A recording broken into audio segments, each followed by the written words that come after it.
No mês em que se celebraram 135 anos da encíclica de Leão XIII, das Coisas Novas, que deu origem à doutrina social da Igreja, com o Vaticano a tomar partido pelos trabalhadores em plena Revolução Industrial, e no momento em que o trabalho e o capital se enfrentavam, Leão XIV publicou a sua primeira encíclica, Magnifica Humanidade, no momento em que a revolução é tecnológica e a inteligência artificial ameaça dominar o mundo do trabalho, enquanto vai assumindo um papel fundamental nas guerras. Por cá, a Conferência de Saúde do Expresso, com um estudo da nova IMS sobre sustentabilidade no SNS, mostrou um setor com a atividade a crescer em média 1% por ano, enquanto que a despesa sobe 10%. A direita é maioritária no Parlamento, onde tem mais de 2/3 dos deputados, mas há quem se sinta órfão e comece a pensar que a oferta não cobre a procura e sonhe com a criação de mais um partido. Epicentro deste terremoto político, Passos dá um passo maior que a perna e chama prostituto sem caráter a Montenegro. Está com o Bloco Central. Eu sou o Paulo Baldaia, na moderação de uma conversa entre Pedro Marcos Lopes e Pedro Cisa Vieira, com sonoplastia de João Luís Amorim e música original de Manuel Cisa Vieira. O Expresso apresenta o Podfest, pela primeira vez no Porto. Uma tarde de podcasts, grandes conversas e convidados especiais ao vivo. Inscreva-se já em podfest.expresso.pt, dia 29 de maio. Expresso Podfest, liberdade para ouvir. Viva Pedro Cisa Vieira, com a frase que fará a história: é preciso desarmar a inteligência artificial. O Papa acabou por concentrar as opiniões públicas e publicadas na questão do uso militar, mas é também uma questão social nesta encíclica. Esta tecnologia está ao serviço de todos ou será apenas para alguns? Esta tecnologia pode estar ao serviço de todos, mas pode também agravar desigualdades. Já falámos muito da dualidade que estas tecnologias transversais representam, e esta em particular da inteligência artificial. E ela obviamente tem um potencial para criar um futuro de superabundância para a humanidade, tratar doenças até agora incuráveis, aumentar brutalmente a produtividade, permitir resolver problemas dos mais complexos que libertarão uma série de possibilidades que hoje em dia mal antecipamos. Mas também é verdade que na forma como neste momento ela está a ser aplicada e desenvolvida, os benefícios da sua utilização massificada estão a concentrar-se muito rapidamente nas mãos daqueles que dominam as empresas, que primeiro desenvolveram a tecnologia, que têm benefícios de escala que depois vão ser muito difíceis de atingir por um lado, e por outro lado também têm o potencial de substituir muito rapidamente o trabalho de muita gente que pode ficar por isso desprotegido muito rapidamente.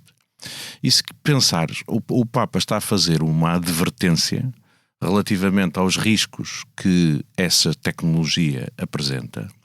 E tu mencionaste isto na tua introdução, falo precisamente no dia em que se comemoravam os 135 anos da encíclica Rerum Novarum do seu antecessor Leão XIII, que surgiu precisamente para reagir àquilo que foi a miséria e a disrupção estabelecida nas sociedades existentes por uma revolução tecnológica que foi a Revolução Industrial. Mas a encíclica de Leão XIII aparece no final do século XIX, quando já havia um século de disrupção e muita violência, se quiseres. A primeira metade... As coisas acontecem muito mais rapidamente. Coisas acontecem muito mais rapidamente, mas a verdade é que a primeira Revolução Industrial, que depois trouxe progressos inimagináveis para a humanidade, começa no final do século XVIII, mas em meados do século XIX já tinha completamente destruído os modos de vida tradicionais das populações rurais, dos empregos tradicionais, e tinha concentrado massas enormes de trabalhadores que tinham ficado sem terra ou sem modo de trabalho nas cidades que começavam a crescer um pouco por todo o mundo ocidental e que proporcionavam aos seus trabalhadores condições miseráveis de vida, a ideia do salário de sobrevivência, etc. Reprimiam tudo aquilo que fossem tentativas de reclamação de melhor condições de trabalho e colocavam os Estados ao serviço dos interesses dos capitalistas nascentes para precisamente reprimir aquelas revoltas de trabalhadores que em meados do século XIX começaram a ocorrer cada vez com mais frequência. Houve movimentos operários que então se constituíram, surgiu o movimento comunista com o Manifesto de 1848, precisamente como uma espécie de reação dos trabalhadores contra a exploração que estava a ser nessa altura causada. E a encíclica Rerum Novarum vem trazer algo que é muito importante e que, digamos assim, é um esteio da doutrina social da Igreja desde então, que é a ideia de que a organização económica deve valorizar também a posição do trabalho, que o trabalho é inerente à dignidade humana, que é mais do que um fator de produção, e que apoiou os movimentos operários católicos a partir desse momento.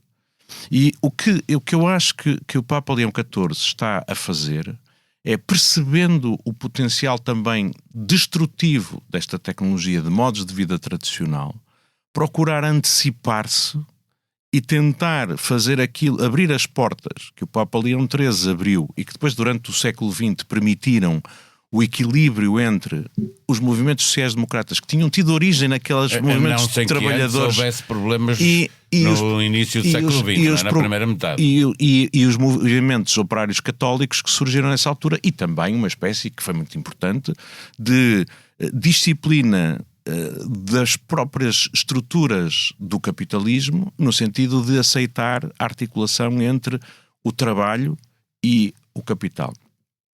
Isso permitiu depois fazer o consenso do século XX. Eu acho que o Papa está a fazer uma espécie de antecipação, uma advertência. Não vamos chegar lá, até porque aquilo que esta tecnologia pode fazer pode ser ainda mais destrutiva do que aquela que surgiu. Já vamos à do parte que a máquina militar. de vapor, o motor de combustão interna e a eletricidade. Vamos já olhar para a parte militar, de que o Papa também fala. Viva Pedro Marcos Lopes. O que é que será possível evitar que aconteça algo do que aconteceu com a Revolução, com a outra encíclica? Ou, aliás, as razões que levaram a outra encíclica? Não sei. O que eu julgo saber é que há uma inevitabilidade para a qual a Igreja Católica, e nomeadamente o Papa Leão XIV, está a tentar lutar, mas que é quase inevitável. Em primeiro lugar, tem que se dizer que este é um documento político importantíssimo, porque é normal que as luzes tenham incidido sobre a questão da inteligência artificial, porque, enfim, é o leitmotiv desta encíclica, e com mensagens extraordinariamente importantes, mas as mensagens importantes sobre a inteligência artificial são muito mais do que mensagens sobre a inteligência artificial. São mensagens sobre a comunidade, sobre a maneira como a comunidade se tem de organizar ou como se deve organizar. Sobre o que já está a acontecer, o Papa fala do facto de estas novas tecnologias e a inteligência artificial permitirem ganhos para alguns, claramente, muito acima do que é o geral. Exatamente. Por isso é que eu digo que é um manifesto contra a desigualdade, é um manifesto de profunda humildade da Igreja Católica ou do Papa, quando pede desculpa pela escravatura, quando agradece aos mídia o facto de terem denunciado os abusos sexuais. Mas é muito curioso que aquilo que mais me... que eu vou dizer a palavra que detesto, mas interpelou, digamos assim, foi a resposta, e que, na minha opinião, sumariza esta encíclica, foi uma resposta que o Papa deu ao líder da... eu não sei dizer... Anthropic. Quando o homem da Anthropic diz que a Igreja pode ajudar nas, enfim, evidentes desigualdades, evidentes problemas sociais que vão acontecer, dizendo a Igreja deve ajudar ou pode ajudar as pessoas que vão ficar para trás, o Papa interrompe, enfim, no fundo, e diz: não, nós não podemos deixar ninguém para trás. E eu acho que esta é a ideia-chave que está nesta encíclica. É bem verdade, o Pedro e tu, Paulo, já falaram disso, da questão do trabalho. Há aqui uma questão do trabalho iminente e de uma sequência da Rerum Novarum. A concepção do trabalho. Aliás, eu já aqui disse milhares de vezes que aquilo, na maneira como nós olhamos o trabalho, é uma consequência, ou pelo menos olhávamos, é uma consequência da democracia cristã e da social-democracia. A democracia cristã, de facto, consolida-se ou nasce, ou seja lá, enfim, o termo que se possa querer utilizar com a Rerum Novarum, com a ideia que a Rerum Novarum traz. A Rerum Novarum também é um documento político iminente. Importantíssimo, sim. Sim, Aliás, iminente. É o início da fundador da Igreja. É a teoria social da Igreja que dá direito à democracia, que dá origem à democracia cristã, e que também tem um movimento, que o Pedro já falou, da social-democracia. E é nessa conjugação entre direita e esquerda modernas, já não a direita e esquerda como existia na Revolução Francesa, que se dá todo o processo de olhar para o trabalho, de olhar para a sociedade, para o papel do povo dentro da sociedade. E nesse aspecto esta continua, porque os novos impulsos externos do que a inteligência artificial se destaca, vai condicionar esta relação.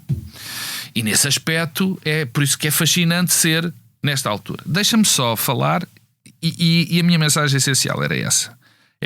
Não podemos deixar ninguém para trás. É esta a mensagem. Quanto ao funcionamento, é mais forte que isso. É quase dizer assim: tem tanta dignidade o trabalhador que não consegue participar nisso, claro, como o trabalhador que desenvolve os modelos mais sofisticados. Tem tanta dignidade sem dúvida, o dono, o fundador da Anthropic, como a empregada de limpeza que está na... É verdade, mas só um parênteses, nós estamos a falar da Anthropic, que é das empresas das maiores do mundo em inteligência artificial e aquela que tem revelado ainda assim um grande componente ética comparado com outras. Há dois toques só que eu precisava dar sobre a encíclica, ainda sobre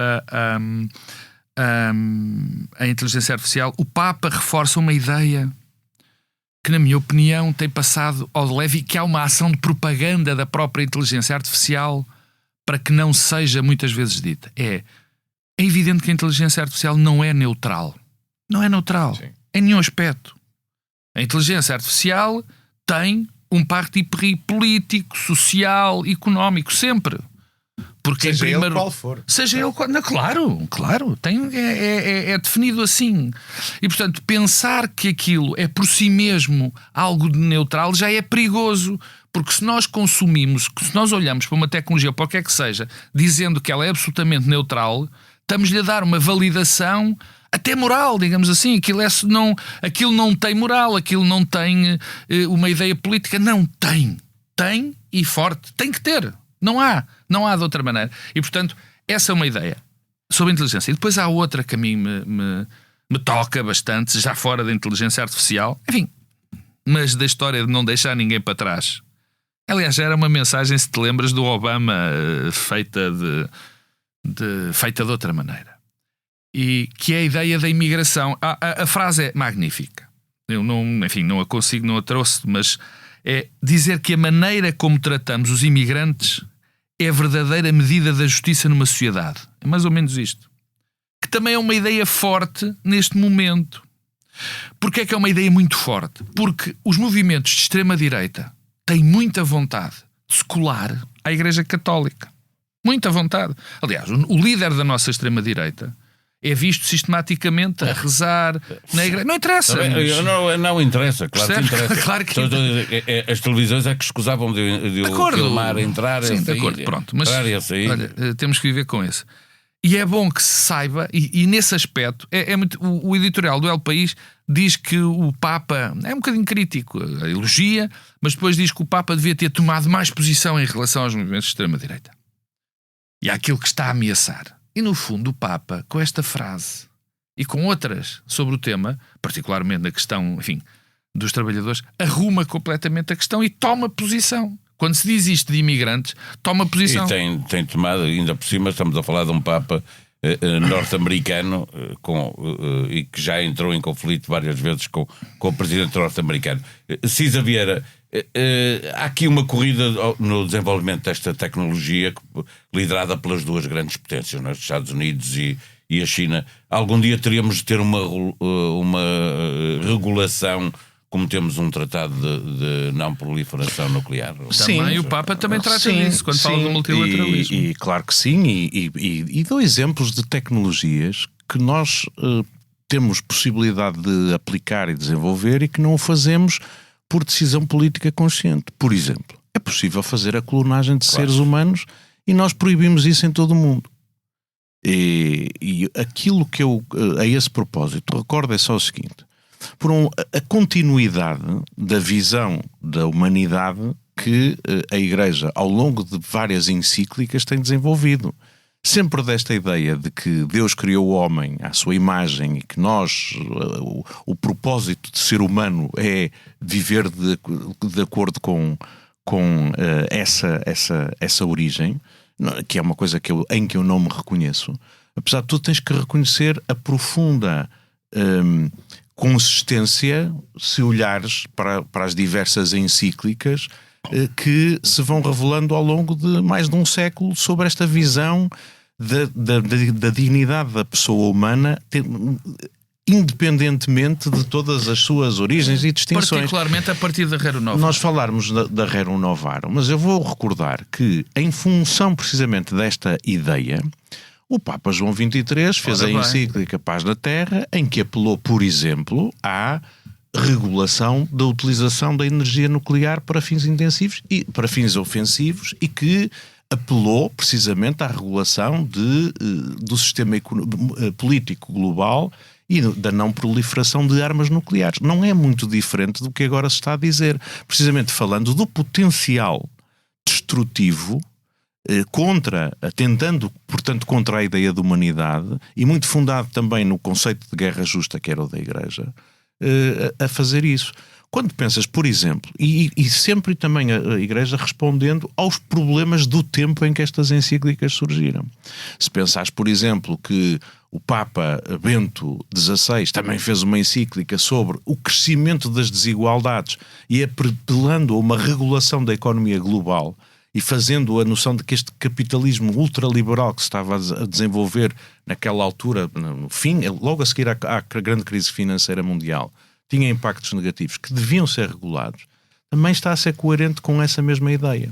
Como quando o Papa Francisco fez com o meio ambiente, ou se quiseres numa outra perspectiva que se calhar podemos pensar menos clara, quando o Papa Paulo VI fez também uma encíclica sobre a utilização de meios anticoncepcionais e da forma como eles punham em causa a ideia da ideia que a Igreja tem sobre, digamos assim, a dignidade humana. E antes disso, não é uma encíclica, o Concílio Vaticano II, que tinha feito uma grande reformulação do papel da Igreja. Mas nessa altura, os movimentos sociais e dentro da própria Igreja Católica, relativamente àquilo que isso poderia ter como consequências ao nível da moral sexual da Igreja, o Papa veio afirmar ideias básicas sobre isto. Mas o que quero dizer é, portanto, é muito consequente. E quando o Papa diz vamos regular, vamos desarmar a inteligência artificial, não é muito diferente do que o Papa Bento XVI sobre a economia e que o Papa João XXI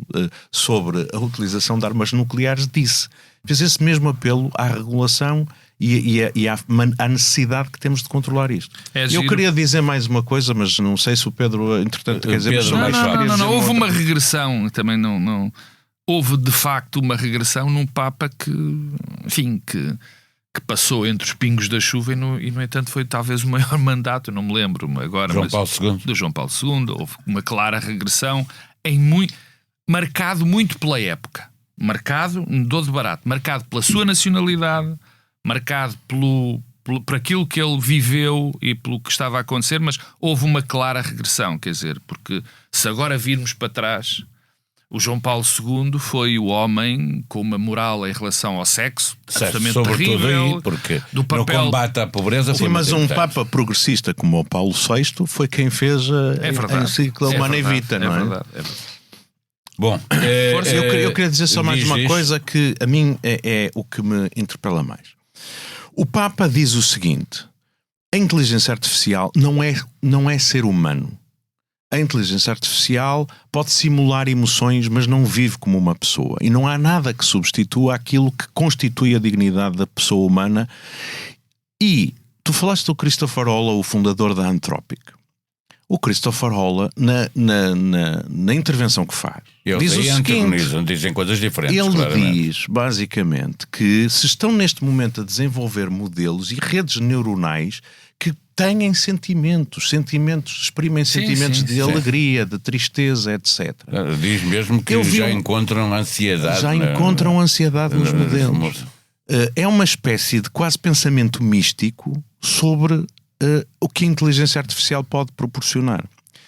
E eu estava a vê-lo a discursar. O risco é se isso algum dia vier a ser verdade. Se tu olhas para ele, é uma pessoa especial. Vejam como ele fala, vejam a figura dele e percebam que é uma pessoa especial, super inteligente, provavelmente muito desligado do mundo e dos outros. Eu li uma reportagem no New York Times sobre a reação que em Silicon Valley estavam a ter à encíclica. E, entre outras coisas, entrevista uma série de investidores, empreendedores, tecnólogos, etc., que têm duas características em comum. Super inteligentes, génios matemáticos e super fechados, e todos eles muito jovens. Os mais velhos têm 30 com pouca bateria social, não é? Estão nos 30 anos. E eles basicamente dizem: o Papa não percebe que nós estamos aqui a desenvolver algo que pode projetar um novo futuro para a humanidade e que pode ter características místicas, quer dizer, estou agora a tentar traduzir, características místicas quase semelhantes à divindade, porque atinge possibilidades que não estão ao alcance do normal ser humano, mas que é transcendente. E eles acreditam mesmo neste misticismo. E eu digo que esta encíclica é particularmente importante porque estas tecnologias estão a ser desenvolvidas por pessoas que não são pessoas que tenham a experiência normal da humanidade. São pessoas, muitas delas neurodivergentes, muito jovens, que nunca passaram por aquilo que o Papa diz que nos faz ser humanos, que é a experiência da alegria, do amor, da generosidade, do sofrimento, que também faz parte da experiência de ser humano. E eles não têm nem a idade, nem a abertura aos outros, que é importante para influenciar a experiência plena de ser humano. O caso mais evidente é o do próprio Elon Musk, não? Que é no sentido que está à vista de todos. Não? Está à vista de todos, que não vive neste mundo, não tem a empatia, a capacidade de empatia de ser tocado pelos outros. Eu não resisto a dizer o seguinte: depois de na semana passada ter mencionado aqui no Bloco Central de Interesses a lista do Guardian dos 100 romances mais importantes de sempre, eu comecei a ler. Que está a dar polémica em todo lado, não é de teres no... Exatamente. É a lista. Eu gosto aqui. Começou aqui. É verdade. Mas eu gostava de dizer para mim começou aqui. Comecei a ler o romance que está no topo da lista, que é o Middlemarch, de George Eliot, que é um pseudónimo de uma escritora inglesa do século XIX. E aquilo tem uma narradora que eu já vos disse pela qual estou apaixonado, pela sua inteligência, pelo seu sentido de humor. E um dos temas do livro, eu ainda não posso dizer que já tenha lido o livro todo, é a preocupação com a evolução moral dos personagens. E é muito claro que há personagens que são capazes de fazer uma evolução moral e outros que ficam sempre no mesmo sítio. E aquilo que faz a diferença... E por isso é que nos romances encontramos a sabedoria. Aquilo que faz a diferença é exatamente aquilo que o Papa fala. A capacidade de nós estarmos abertos aos outros. A capacidade não é só de sermos generosos para os outros, mas de nos deixarmos influenciar por aquilo que os outros passam. A diferença entre aqueles que progridem moralmente e aqueles que ficam no mesmo sítio é se estão abertos ou não ao mundo, à humanidade e aos outros, ou se permanecem fechados nas suas certezas. E o que o Papa nos recorda é aquilo que também há mais de 135 anos, George Eliot nos dizia: é que verdadeiramente humanos somos mais verdadeiramente humanos quando sofremos com os outros, quando nos deixamos tocar pelos outros. Passamos da encíclica do Papa para uma questão de saúde mais física e também de algo que é um negócio e que é o serviço mais importante conquistado em democracia, o Serviço Nacional de Saúde. O valor da despesa não para de crescer, acima do que cresce a atividade. Pedro Marcos Lopes, o que é preciso fazer para garantir a sustentabilidade financeira do serviço? Já sabes, não? Sei, até não sei perfeitamente. Agora, executar é que... Aliás, esse é um dos problemas que nós nos deparamos em várias circunstâncias das nossas vidas, e sobretudo na política, é que nós sabemos o que fazer, mas não sabemos como fazer. Quer dizer, não, há um conjunto de circunstâncias externas à própria gestão, ao próprio bom funcionamento dos serviços. Mas já lá vou, ao funcionamento dos serviços. Nós sabemos que temos uma sociedade que está a envelhecer a um ritmo bastante rápido. Temos uma sociedade onde as descobertas científicas cada vez há mais, digamos assim, cada vez os medicamentos são mais caros, cada vez há mais soluções para as doenças, cada vez há meios diagnósticos mais caros e, portanto, isto dá origem a que haja um normal crescimento da despesa.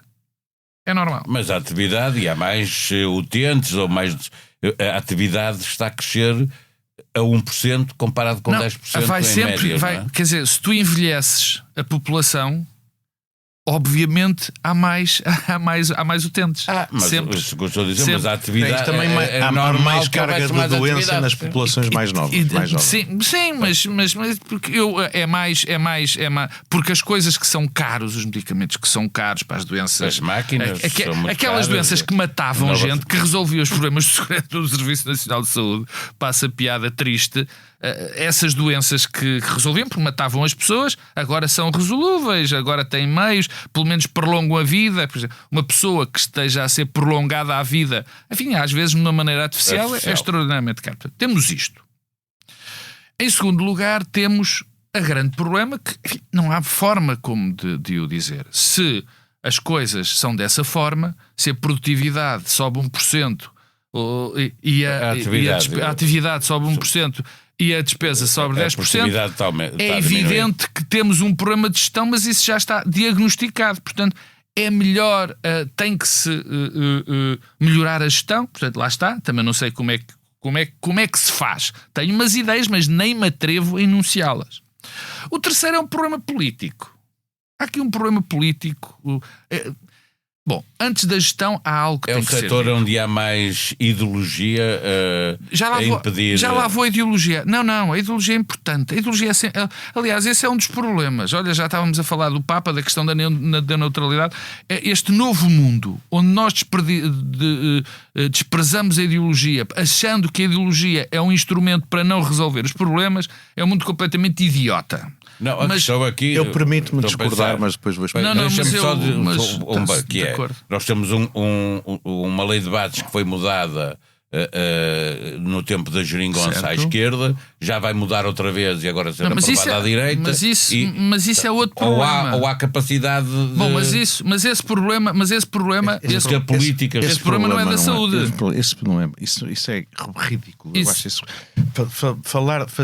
Pensar que uma lei de bases resolve problemas. Sim, mas esse problema não é um problema da saúde, é um problema de tudo. É a questão de nós não estudamos as políticas públicas, a questão de não sabemos como é que se elas foram bem ou não implementadas, dos resultados que elas dão. Isso é outra história. E depois de desperdiçarmos tudo o que está para trás. Há um segundo que é evidente, que também não sei resolver, dentro do segundo da questão de gestão. É que há lobbies instalados fortíssimos. Fortíssimos. Temos problemas de funcionamento fortíssimos. Quer dizer, há departamentos que funcionam por causa do médico. E aquele médico tem que ser compensado de outra maneira, porque se ele vai embora, o serviço colapsa. Só para dar um exemplo. Portanto, depois tens os problemas das farmacêuticas, tudo mais. O terceiro, lá está, eu ia lá, mas vamos pô-lo como problema ideológico. Há uma questão que me sempre deixa um bocadinho surpreso.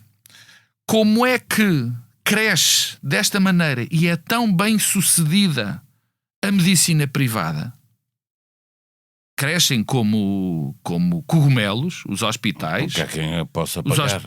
Não é impossível. Não, isso não é assim. Porque os hospitais não há assim tanta gente que pode pagar daquela maneira aqueles hospitais privados. Há duas razões, há muitas razões, mas há duas principais. É porque as pessoas fazem um sacrifício para ter um seguro privado e depois podem ir porque são maltratadas no serviço público, certo? Ou não querem ir ao serviço público, não querem ir. Eu ainda sou dos que acha que o Serviço Nacional de Saúde é de facto uma grande conquista e tem uma qualidade, e este estudo mostra isso, tem uma qualidade técnica, nem sequer é percepcionada, muito boa. Mas desculpa, a questão nem é essa. Eu também percepciono isso dessa maneira. O problema é que ele vai inevitavelmente ficar pior, quando tu retiras determinadas pessoas, quando tu retiras muitas pessoas para o sistema privado, pelos seguros, vai sempre ficar pior. É ao contrário. Ele é concorrencial, tens o privado a concorrer. Isso é uma discussão que não acabava mais. Mas é uma discussão que não acabava mais, porque o privado é financiado pelo público, em grande parte. Também. Não, como não é verdade. Desculpa, os medicamentos não são financiados. Está bem, mas isso não é privado. Não é. Os que são aplicados nos médicos, nos médicos privados. Os medicamentos são ao mesmo preço, até são mais baratos para o Estado, porque compra. Mas esta questão, só para arrumar, há aqui algo que tem que ser, resolvido. Porque quanto mais nós tiramos gente do sistema, quanto mais gente tiramos do sistema público, mais o sistema fica empobrecido. Isso eu nem tenho solução, nem sei como é que se enquadra. Agora, eu sei isso. E essa é a frase fundamental. Tira as pessoas do sistema e o sistema fica mais pobre. Precisa ver como é que se resolve isto. Já agora, uma pergunta política é: o Presidente está aí empenhado em fazer um pacto de estratégia para a saúde. Acreditas que ele vai ser Achas que isso interessa muito? Quer dizer, acho importante que se fale sobre a saúde, partindo do princípio de uma coisa que é comum a todos os portugueses e a todos os partidos políticos, que é basicamente que ninguém deve ser privado em Portugal de acesso à saúde por razões de condições económicas, que não deve depender do pagamento no momento da emergência e da necessidade. Não só é uma questão constitucional, é politicamente pacífica. Eu não conheço ninguém que diga o contrário, diferentemente do que acontece noutros países.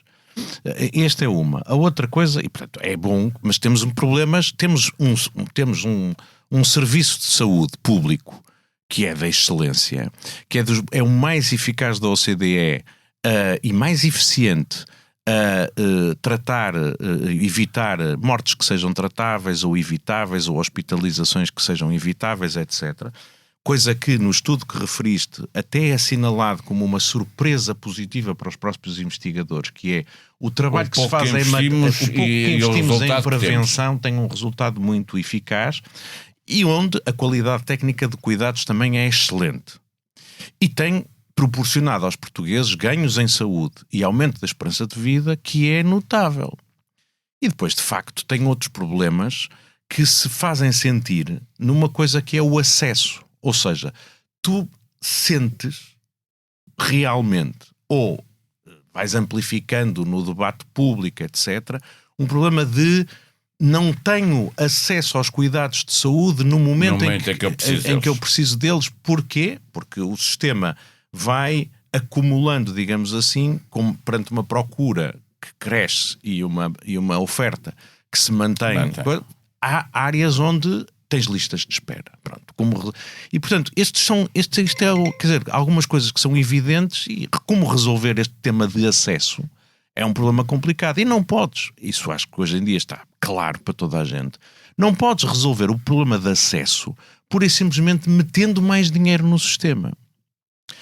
A despesa quando eu entrei no governo, em 2017, e hoje, a despesa em saúde duplicou. A despesa pública em saúde. Fora a despesa privada, que também aumentou muito significativamente. Não é despejando mais dinheiro no sistema que nós conseguimos resolver este problema do acesso. Talvez tenhamos melhorado marginalmente a qualidade técnica, mas não resolvemos o problema do acesso, que é a maior queixa. E isto é um problema para mim, obviamente um problema de gestão e de concepção global do sistema. Nós temos uma saúde cara porque nós portugueses, aqueles que pagamos IRS, e que temos seguros de saúde, nós basicamente pagamos 2 vezes pelos mesmos serviços. Isto é uma coisa completamente Somos ineficiente. solidários com quem não Pagamos os nossos impostos. Não, porque saímos pagamos do sistema não, e nós pioramos também. não é isso. Nós pagamos, também. os nossos impostos pagam o sistema de saúde público. E pagam a assistência medicamentosa, etc. E pagam os serviços privados convencionados, etc. Mas, por outro lado, quem contrata um seguro de saúde, que significa que já tem uma cobertura que já pagou no sistema público, está a tentar resolver o problema de acesso, aquela ideia de se eu precisar de uma consulta ou não sei o quê, vou ter que esperar muito tempo, ou vou ter que me sentar, se for para uma urgência vou ter que me sentar ao lado dos ciganos, então vou ali para o hospital que está todo bonito, XPTO. E, portanto, pagamos... Depois de já termos uma cobertura, pagamos para ter outra cobertura, com a ilusão ou a realidade de termos melhor acesso, não necessariamente melhor qualidade de serviços. Eu acho que isto são problemas de gestão e são problemas políticos. Há uma coisa que também são ideológicos. o Presidente da República, o Presidente da República Não. faz um apelo, já vou lá. O Presidente da República, na ideia do pacto, na campanha que ele lançou na campanha eleitoral, estava a ideia de que é preciso um pacto entre partidos no sentido de um financiamento plurianual do sistema. Sim, estabilizar. Eu francamente não acho que o problema seja um compromisso de financiamento plurianual do sistema, porque governos sucessivos, tirando o governo da Troika, aquilo que fizeram foi meter mais dinheiro no sistema. E, portanto, o problema não é o financiamento, o problema é mesmo esta gestão. Como é que se resolve o problema da segurança? Como é que se resolve a prevenção? Aumentar a prevenção, etc. Eu queria dizer 2 coisas sobre isto que penso francamente. Uma é que os ganhos em saúde, a partir daqui, vão fazer-se muito menos à custa da cobertura dos cuidados secundários, cuidados hospitalares, etc., e muito mais à custa da prevenção. E pode haver um pacto. A prevenção tem 2 componentes. A prevenção tem o reforço dos meios preventivos da despesa. Eu não vejo isso estar a ser feito. Nós devemos ter muito mais médicos de família, mas os incentivos que o sistema está a dar aos jovens médicos vão ser cirurgiões maxilofaciais, vão para cirurgia estética, ou saiam do Serviço Nacional de Saúde, sejam tarefeiros. Ou seja, e sejam tarefeiros. Em vez de dizer, olha, vamos pagar bem, aos médicos de medicina geral e familiar ou aos médicos internos que estão a suportar os hospitais. É que isso, por incrível que pareça, é uma questão ideológica. Isto é uma questão de saber se o Estado está a pensar quais são as nossas necessidades. Isso está a pôr os incentivos certos, porque a maneira como está a ir atrás da coisa de temos que reduzir as listas de espera de cirurgia é estar a dar recompensas imensas aos médicos que estão a trabalhar para recuperar as listas de espera e os desgraçados da medicina geral e familiar no centro programadas para fazer adicionais, cada adicionais exatamente. E não fazem as programações. Os governos atrás destes gritos na opinião pública e na comunicação social estão a dar os incentivos para os jovens médicos que dizem, eu não quero ir para o centro de saúde porque vou ganhar dinheiro ali. Isto é uma questão de gestão, não é uma questão ideológica. Claro, e outra coisa também é uma aproximação pragmática aos problemas. E eu aqui discordo do Pedro Marcos Lopes. Eu não acho que se resolvam estes temas com ideologia. As ideologias são grandes narrativas que explicam como é que o mundo está organizado e quais são as prescrições para resolver os problemas do mundo. O que eu digo é outra coisa. Deixa-me concluir esta coisa.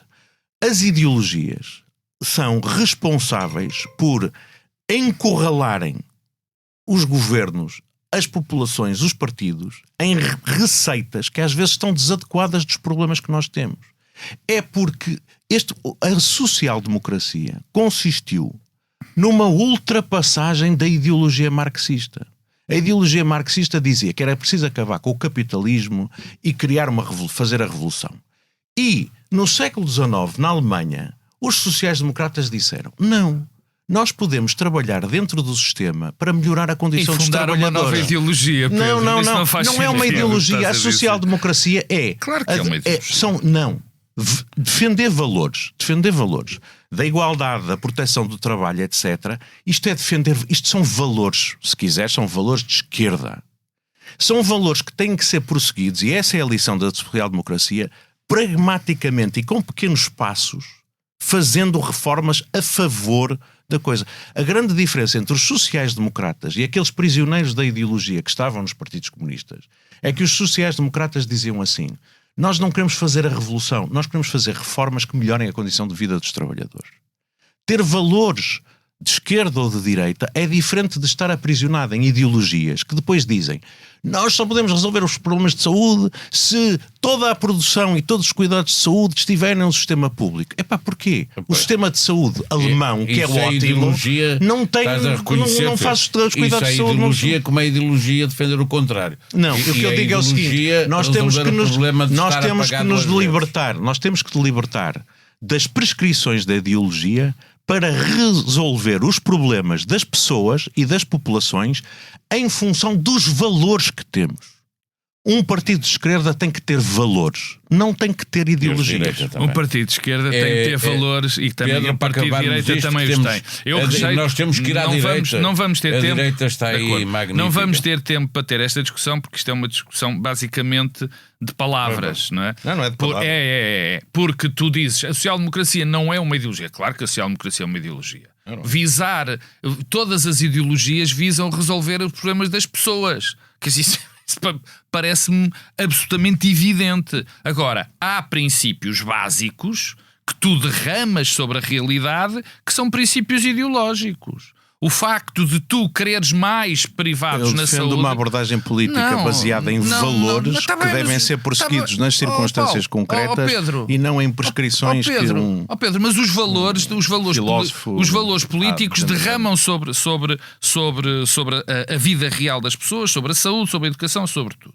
Quer dizer, mas isso é uma discussão que de facto é mesmo de palavras, porque eu achar ou eu não achar, se eu achar que os privados devem ser mais na saúde, porque isso vai resolver mais os problemas das pessoas, isto é uma ideologia, é o derramar uma ideologia sobre a realidade. Agora, dizer que se vai resolver pontualmente através do bom senso, normalmente isso dá origem a uma atrapalhada, porque depois já ninguém entende o sistema. Quer dizer, e é uma discussão ideológica. Como é que se resolve o problema de estarmos a pagar impostos e ao mesmo tempo temos há uma história, há a velha história, por exemplo, das PPPs. Por exemplo, aqueles hospitais de Braga ficaram melhor sob o privado ou teriam ficado. Mas repara, é uma discussão que interessa. Mas se soubermos os valores, soubermos os serviços. Posso dizer uma coisa? As parcerias público-privadas em saúde foram lançadas por um governo do Partido Socialista. É verdade. Que na altura... Não era... Quem lançou o programa foi o Correio de Campos. E basicamente era uma ideia de aumentar a cobertura em saúde, melhorar a qualidade da saúde, tentando reduzir alguma despesa pública. Claro. Ou seja, foi feito em nome de melhorar o acesso das pessoas à saúde nas melhores condições possíveis. Em circunstâncias definidas, não foi feito por um governo de direita. Foi feito por um governo pragmático para resolver problemas em nome de valores de esquerda. Não, foi feito foi feito para resolver problemas das pessoas, não em função de valores de esquerda nem de valores de direita. E depois tem que se pôr isso nas circunstâncias. Não digo que seja de direita. O que eu digo é o Correio de Campos quis resolver uma situação que, provisoriamente, que era o facto das pessoas num determinado local não terem acesso ou poderem ter melhor acesso à saúde. Como nas escolas, os contratos com as pessoas, com os contratos com os colégios também visavam. Sim. Quando as coisas... Mas há parcerias público-privadas de construção de hospitais e só de gestão, não é? Mas o programa do Correio de Campos era a gestão e a produção de cuidados de saúde ser feita por unidades privadas com contratos com o Estado para servir os utentes do Serviço Nacional de Saúde que tinham acesso àquelas unidades nas mesmas condições que tinham acesso a qualquer outra unidade. O problema é que isso depois dá origem a uma realidade que ultrapassa o facto, é aquilo que eu digo, desta maneira vais tirar completamente as pessoas do sistema público se não remediares a situação, entretanto. Nós estamos mesmo a ficar sem tempo e temos que falar da direita porque ela está muito, motivada para uma discussão sobre lideranças Agora é uma discussão mais calma. Passos Coelho, Pedro Marcos Lopes, é o político capaz de agregar toda a direita ou é um fantasma que atrapalha mais que ajuda? Não sei. O que eu digo de Passos Coelho é que, sabes que quando as pessoas falam muito e dizem sempre a mesma coisa, é porque ao contrário do que, enfim, se tenta vender, Passos Coelho está sempre a falar. Sempre a falar. Ou pelo menos cada vez que ele fala mais as que pessoas... Luís Montenegro, acho eu. Eu acho que sim. Mas sabes qual é o problema disto? O problema dele falar muitas vezes é que para a sua mensagem passar tem que aumentar sistematicamente o volume. Porque, quer dizer, ele sobre a imigração disse coisas absolutamente terríficas, ignorantes, absurdas, do género: bom, se isto continuar assim, daqui a bocado não há portugueses. Ele disse coisas destas. O país acaba, já aconteceu noutros locais. Quer dizer, nunca aconteceu em lado nenhum acabarem por causa de imigrações ou por causa de fluxos migratórios um país. Mas não interessa. Mas essa diz a ignorância do costume. Depois fala das reformas. Eu já falei muito disso aqui, mas do que é que ele fala quando fala de reformas? Quer dizer, as reformas não são, lá está, olha, vamos voltar ao mesmo, não são entidades, não são umas entidades que estão no céu, coisas fantásticas, que depois são derramadas sobre as pessoas, porque também tem conteúdo ideológico, tem conteúdo programático. Ele fala em reformas e ninguém percebeu o que é que ele fala. Está constantemente, aliás, é uma coisa que está na moda, as reformas. Mas o que é que são as reformas? As reformas são basicamente algo que se tenta implementar como política pública para melhorar a vida das pessoas. Tem conteúdo ideológico, tem um conteúdo certo. Ele nunca diz que... político, e político, certo? Ideológico. Não, no limite conteúdo doutrinário e programático. Tem conteúdo ideológico, doutrinário e depois conteúdo político. Pronto. Sim, é verdade. Não sei se é ideológico. Para ter político tem que ter ideológico. Eu acho que o Passos Coelho não tem ideologia. Eu também acho que não. Aliás, mas também não acho que tenha. Como eu já lhe conheci várias, não, acho que não tem. E a terceira, e depois, como é preciso aumentar o volume, e é curioso que desta vez ninguém fala das reformas que ele enuncia. Imagino não, que ele seja. não enuncia. Não, ele enuncia reformas. Exatamente. Reformas. Pronto, reformas. Depois não diz nada, que é o costume. Aliás, quando foi da Troika, ele fez umas reformas, foi cortar salários, pensões, não fez rigorosamente reforma nenhuma. A segunda, da imigração, que também já ninguém ligou, reparaste? Ninguém ligou. Ele disse coisas absurdas sobre a imigração. O que as pessoas ligaram é o aumento de volume. Quer dizer, chamar prostituto a um primeiro-ministro. Ele não fez a referência direta ao primeiro-ministro. Estava a falar dos... Está um tipo com cabelo, com cabelo entre nós os três que diz isto não, mas já tem muitas falhas também. Era para quem? Era para António Costa? Eu acho que o Pedro Passos Coelho, quer dizer, se querem eu acho que há coisas muito estranhas a passar-se à direita. Porque, e muito estranhas neste contexto. A direita e o centro-direita são maioritários no Parlamento. Como eu digo, não são capazes de se entender. Não são capazes de se entender para uma solução governativa. E vive, quer dizer, num impasse completo. O Luís Montenegro, quando diz o que nós almejamos é uma maioria absoluta, ao fim e ao cabo o que está a dizer é reconhecer isso mesmo. Não tem entendimento possível com o Chega. E, portanto, diz que, de futuro, a sua ambição será, sozinho, consolidar a liderança da direita, porque não tem entendimento possível com o Chega. O Passos Coelho também está um bocadinho perdido. Porque, repara, a grande diferença que ele, teoricamente, ofereceria relativamente a Montenegro era dizer à direita: eu consigo juntar os blocos eleitorais que são da AD e do Chega, debaixo da minha liderança, para fazer as tais reformas que são muito importantes para fazer crescer a produtividade. Mas, entretanto, o André Ventura demonstrou à sociedade... O próprio Pedro Passos Coelho teve que o criticar. Não, mas o tema todo é o seguinte: o que o Pedro Passos Coelho supostamente diz é: o grande problema do país é o crescimento da produtividade. Para fazer o crescimento, crescer a produtividade, é preciso fazer reformas. Nunca nos disse que reformas e que sentido é que isso podia ser. Mas dizia, é preciso reformas. E diz, ninguém tem coragem de fazer as reformas, ninguém tem a força política para fazer as reformas, numa crítica a Montenegro. eu sou capaz de fazer as reformas, eu já demonstrei que tenho coragem política e eu sou capaz de juntar a direita. Mas tem um grande problema. E o grande problema é este. O André Ventura encarregou-se de mostrar que no único exemplo de reforma que ele enunciou como necessário, que era a reforma laboral, o Ventura pôs logo de fora. Ele teve que o criticar. E portanto, ele que não nos consegue dizer quais são que reformas são essas, que sentido têm essas reformas. Faça favor de dizer diga alguma coisa. Esquerda ou direita? Ele a única coisa que vai dizendo são uma espécie de frases bombásticas, daquelas frases boas para meter numa t-shirt, estilo prostituto sem caráter, a indecente e má figura. Consegue dizer essas frases boas para t-shirt, mas não consegue depois traduzir isso em conteúdo prático. E sobretudo aquela ideia de eu sou a figura corajosa que juntará toda a direita. Todos os protagonistas de direita vão desmentindo isso. Repara, mesmo aqueles que se apresentam como seus apoiantes.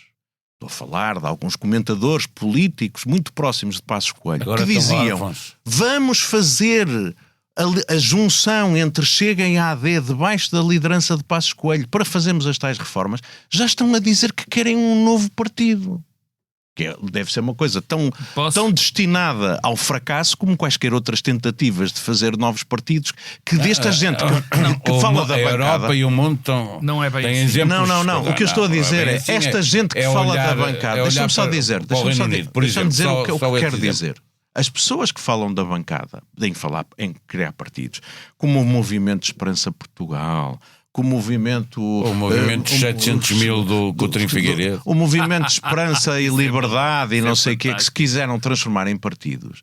Não, porque os partidos fazem-se a partir da militância, fazem-se a partir da ação coletiva. Não é a partir do comentário da bancada. Sim, mas já a militância pode ser feita nas redes sociais. Concluindo, o Passos Coelho vê o seu espaço reduzido a ser o produtor das frases para as t-shirts. Aqueles que achavam que era possível juntar Chega e Iniciativa e AD debaixo de um partido já estão a clamar por um novo partido, portanto não há por aí caminho, e o Montenegro vai dizendo: a minha ambição é a maioria absoluta, porque com o Chega não posso governar. Eu, se vocês se recordam, e acho que recordam, já tinha dito aqui várias vezes e disse várias vezes. Pedro Marcos Lopes, para quem nos ouve e não vê. Sim, já tinha dito várias vezes e volto a dizer que de facto há um espaço no centro-direita vazio, absolutamente vazio. Não há dúvida nenhuma. Enfim, e qual é esse espaço? É o espaço, na minha opinião, obviamente, o espaço que foi representado pelaquela gente de centro-direita que votou em larga maioria no António José Seguro. Essas pessoas são pessoas que claramente são de centro-direita e não querem qualquer tipo de mistura com o Chega. Há aqui 3 questões básicas. Primeiro, há algo que nós nos esquecemos sempre. O PSD e o PS sempre estiveram muito mais próximos um do outro de qualquer realidade partidária que também existisse. Com exceção do CDS, enfim, sempre foi uma espécie de partner do PSD. Portanto, a primeira parceria até foi com o PS. Exatamente, mas o Chega a alguém pensar, como pensava Passos Coelho, ou como pensam ainda os outros, os companheiros de ruta dele, que há uma possibilidade de uma aliança entre o PSD e o Chega, é apenas uma conjuntura, uma conjetura sem sentido, quer dizer, porque nesse momento acabava o PSD por ele próprio, até poderia manter o nome, era completamente absorvido pelo Chega. Não. Há muito também aí quem diga que é preferível que o Chega vá sozinho para o poder. Mas há aqui, eu acho, quer dizer, por acaso, olha, remeto outra vez para Os Irresponsáveis, um livro que gostei muito, sobre o que dá normalmente a teoria da vacina. Vamos lá pôr os tipos e depois logo se resolve. Tirá-los lá, depois exatamente. É uma confusão. A questão é, havia aqui um movimento, esse não é recente, havia um movimento que as pessoas todas esqueceram, eu já acabo, que era o movimento da direita observador. O Observador, o projeto Observador, que é um projeto ideológico, tinha uma ideia central. Era, nós temos que ir para o poder, isso é normal, das duas uma. Ou tomamos o PSD por dentro, ou acabamos com o PSD. Já temos uma figura para pôr nesse sítio, que é o Pedro Passos Coelho, que até com muita piada, eu até achei um bocadinho ingênuo. Há um colunista, o Pedro Gomes Seixas, que faz uma coisa extraordinária, que quer lançar um partido e que lhe chama... Põe as de iniciais do Passos Coelho, Partido Popular Conservador, assim uma era. Mas portanto, já desistiram de unir o Chega. Ora bem, que era supostamente o desígnio e a qualidade do Passos Coelho. Mas a história da destruição do PSD por dentro, ou de conquistar por dentro, parece que acabou. Acabou. E agora quer-se fazer outra coisa. Agora, quando se fala dos dois, do novo partido de direita, já se percebeu que não estão a falar uns com os outros. Já se percebeu que há uns que querem o Passos Coelho, que depois há de regimentar, que é o partido do Passos Coelho. Há outros que querem uma coisa fora da realidade da coligação Chega, enfim, virtual ou de facto entre os dois partidos. E bem, portanto são coisas diferentes. Em conclusão, o que é que estamos a assistir? Eu também acho que isto não vai dar em nada. Estou de acordo com o Pedro Cisa Vieira. Mas vai também acontecer à esquerda. E nós estamos num processo muito acelerado de italianização da nossa vida política. Se nós vemos a história dos movimentos partidários na Itália, nós parece que estamos a ir para aí. Vão existir mais realidades de direita, vão existir mais realidades... Eu, por exemplo, estou convencidíssimo que vai haver um movimento à esquerda, um novo partido. Provavelmente vai dar o que deu tempo de avançar. Mas isso é outra história. Mas também vai haver à direita. Sim, e a esquerda, essa esquerda também quer. Sabes qual é o problema? E com isto termino. Vai ser o Aliança da Esquerda. Não. Sabes qual é o problema? Um enfant terrível. Sabes qual é o problema disto? Sai de um partido e funda um novo partido que vai ocupar o Pedro Nuno Santos, o Melanchon.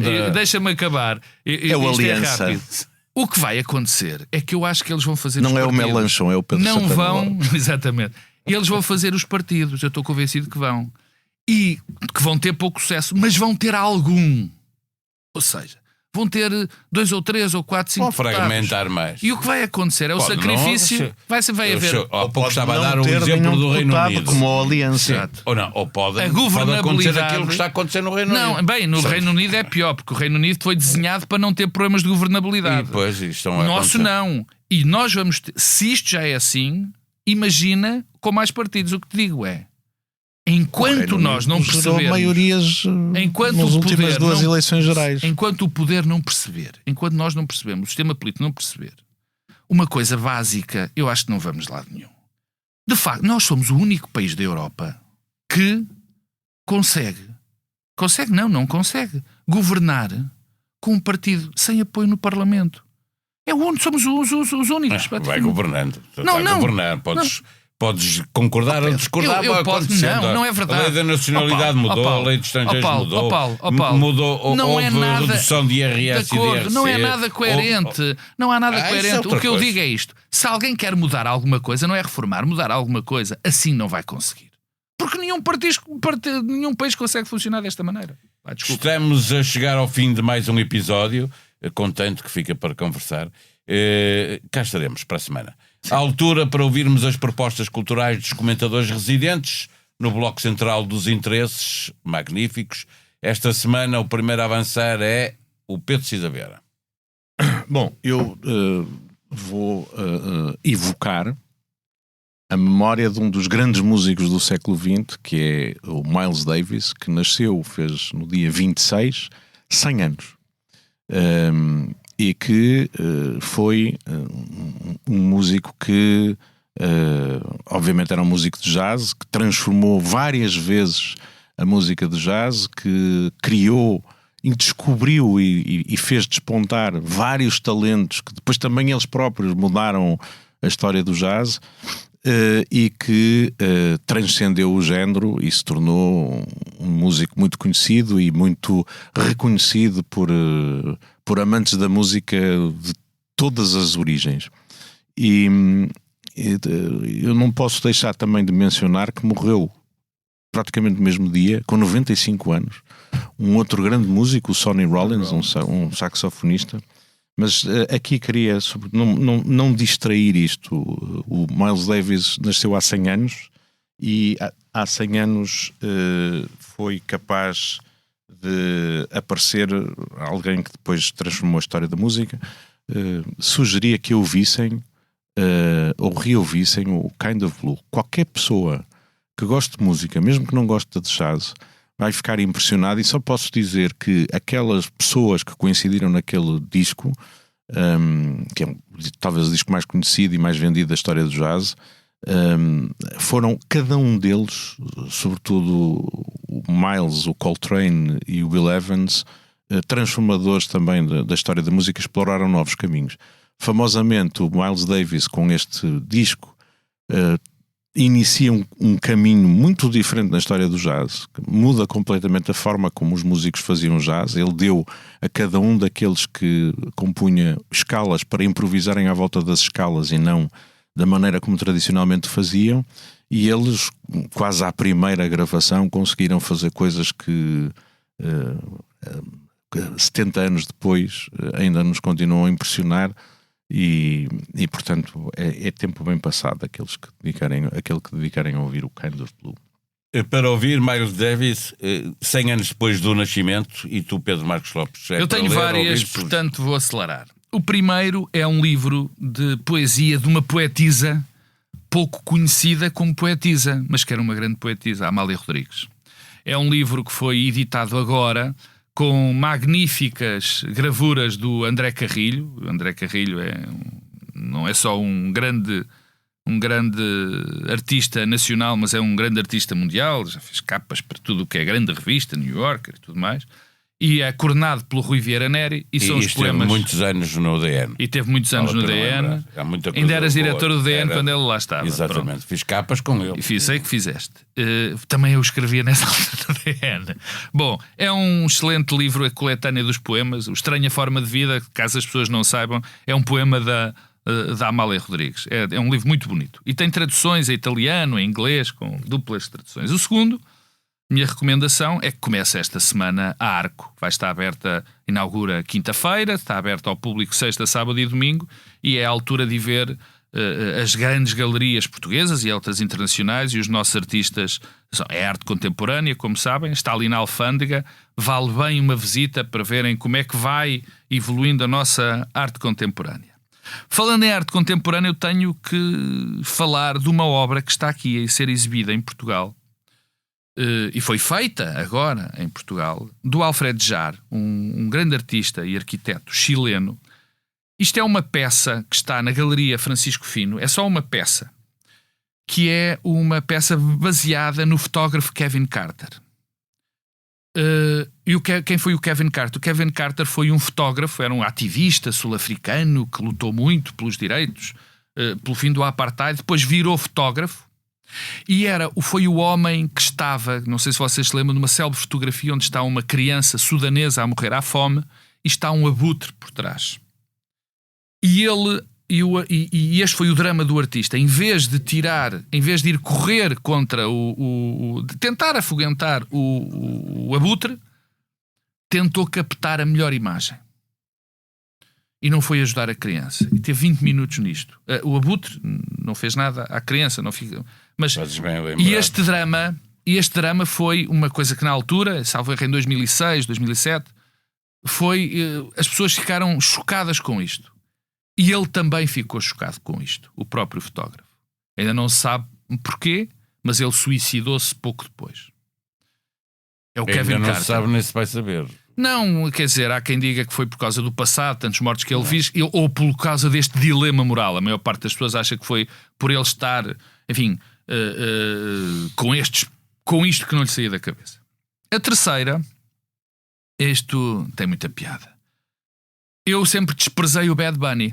Não ouvia, quer dizer, achava um fenómeno, reggaetons e essas coisas, achei uma coisa horrível. E agora, houve tanto buzz... É verdade, houve tanto buzz com o Bad Bunny, tanta conversa com o Bad Bunny, que eu tive durante os concertos cá, que eu tive durante 2 dias a ouvir o Bad Bunny. Pai, aquilo é genial. O tipo é mesmo um verdadeiro artista. E portanto, passamos do Miles Davis para o Bad Bunny. Exatamente. Tudo é música. Hoje em dia É diferente. Usa-se a palavra gênio com grande generosidade e facilidade. O tipo é genial. Francamente, eu achei. E não é em vão que tanta gente o vai ver. Mas ele pode ser genial, só milhões. para dizer uma coisa. Ele pode ser genial sem ser um músico genial. Ele pode ser um artista genial. Pode e ser vou-te dizer, eu nestes 2 dias. A captar o espírito do tempo. Exatamente. Fazer, claro, é como tudo. Em 2 dias fiquei irritado por não ter ido ver o concerto. E agora fiquem com o baile inolvidável. Primeiro houve o Kind of Blue e depois vem o baile inolvidável do Bad Bunny. Muita música, muitas exposições. Nós voltamos para a semana. Tenham uma boa semana.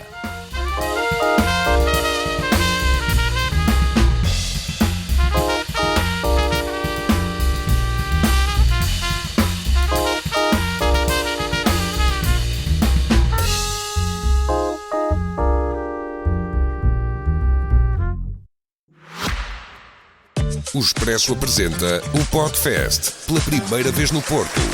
Uma tarde de podcasts, grandes conversas e convidados especiais ao vivo. Inscreva-se já em podfest@expresso.pt. Dia 29 de maio. Expresso Podfest. Liberdade para ouvir.